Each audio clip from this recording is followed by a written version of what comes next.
Hello friends, मेरा नाम है कार्तिकेय। स्वागत करता हूँ आप सभी का हमारे यूट्यूब चैनल संस्कृति विद कार्तिकेय में। फ्रेंड्स, आज दशहरा है, तो सबसे पहले आप सभी लोगों को दशहरा की हार्दिक शुभकामनाएं। हैप्पी दशहरा। फ्रेंड्स, हम सभी लोगों को पता ही है कि भगवान श्री रामचंद्र जी ने रावण का वध किया था। इस उपलक्ष्य में हम सभी लोग दशहरा मनाते हैं। लेकिन क्या कभी आप लोगों ने ये सोचा है फ्रेंड्स कि राम जी भले भगवान थे, लेकिन वो मनुष्य अवतार में थे और उसमें भी वो जंगल जंगल में भटक रहे थे, वनवासी थे। और अगर आप सामने रावण को देखते हैं तो रावण एक त्रिलोक विजेता था, एक राजा था और उसकी सेना में बड़े बड़े योद्धा थे। फिर भी रावण राम जी से क्यों हार गया, है ना? ये सोचने वाली बात है। तो इन्हीं सभी चीजों को आज हम दशहरा के उपलक्ष्य में जानने का प्रयास करेंगे। तो आइए एक प्यारी सी मुस्कान के साथ आज की इस वीडियो की शुरुआत करते हैं। फ्रेंड्स, रावण के हारने के पीछे बहुत सारे रीजन थे, जिसमें अगर हम देखने जाएं तो सबसे पहला रीजन ये है कि रावण कभी भी अपने कुल की परंपरा को लेकर के चला ही नहीं। उसने अपने कुल की परंपरा का कभी पालन नहीं किया। हम सभी लोग जानते हैं कि रावण कौन है, तो एक राक्षस है। लेकिन गाइस, ये गलत बात है। रावण के पिता का नाम था विश्रवा, जो एक बहुत ही ज्ञानी पुरुष थे, बहुत ही ज्ञानी ऋषि थे। और उनके भी पिता का नाम था पुलत्स्य ऋषि, जो भी एक बहुत बड़े ज्ञानी थे। और उनके पिता का नाम क्या था पता है गाइस आप लोगों को? ब्रह्मा जी थे। तो बेसिकली अगर आप रावण को देखेंगे तो रावण एक बहुत ही ज्ञानी खानदान से बिलोंग करता था। उसका कुल बहुत बड़ा था, लेकिन फिर भी रावण ने अपने कुल की परंपरा का कभी पालन नहीं किया। उसने राक्षस वृत्ति अपनाई, जिसके कारण उसका वध हुआ। अगर दूसरे रीजन की बात करें गाइस, तो रावण बहुत बड़ा अभिमानी था। अब आप बोलेंगे अभिमानी कैसे था? तो आप समझिए कि रावण शिव जी की पूजा करता था, शिव जी की भक्ति करता था। और जब वो शिव जी से मिलने जाता था तो एक नियम होता है कि भक्त जब भगवान के पास जाता है तो वो भगवान के चरणों में झुक करके नमस्कार करता है। लेकिन रावण इतना अभिमानी था कि रावण कभी शिव जी को झुक के नमस्कार नहीं करता था। पूरा कैलाश पर्वत उठा करके और अपने मस्तक पे धारण कर लेता था और ऐसे शिव जी को नमस्कार करता था।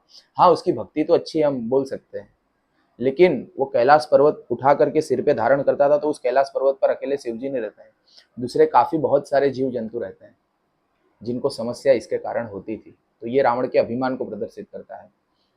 तीसरा रीजन अगर देखने जाएगा इस, तो रावण ने कभी भी अपनी स्त्री की बातों को महत्व ही नहीं दिया। क्योंकि अगर आपने रामायण देखी होगी तो रामायण में बताया गया है कि जब रावण सीता माता का हरण करके लेके आता है, तब से ही उसकी पत्नी मंदोदरी कहना चालू कर देती है कि ये कोई सामान्य स्त्री नहीं है सीता जी, ये जगत जननी माँ भगवती है, इसे छोड़ दो, नहीं तो इसका परिणाम बहुत गलत होगा।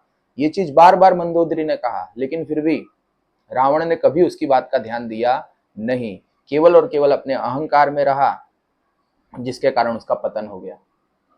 चौथा रीजन देखने जाएं तो गाइस, रावण की अपने भाई के साथ नहीं बनी। ये आपको भी पता है, मुझे भी पता है, सबको पता है कि विभीषण का किस तरीके से रावण के साथ विद्रोह हो गया और विभीषण आकर के राम जी की सेना में शामिल हो गया। और सामने यदि आप देखते हैं राम जी को, तो राम जी के भाई लक्ष्मण जी, जिनको वनवास नहीं मिला था, फिर भी अपने भाई की सेवा करने के लिए उन्होंने 14 साल का वनवास स्वीकारा।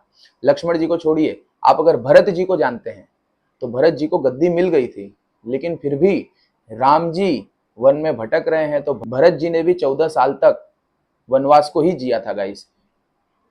उन्होंने भी कोई कुंडल ना कोई मुकुट पहना था, उन्होंने भी अपना जीवन सादगी से जिया 14 साल तक, क्योंकि उन्होंने मन में सोचा कि हमारे भाई अगर वनवास काट रहे हैं तो हमें भी इसी तरीके से जीवन जीना। तो ये भाइयों में इतना प्रेम था, जबकि रावण के भाइयों में ये एक मतता थी नहीं, इसके लिए रावण मारा गया।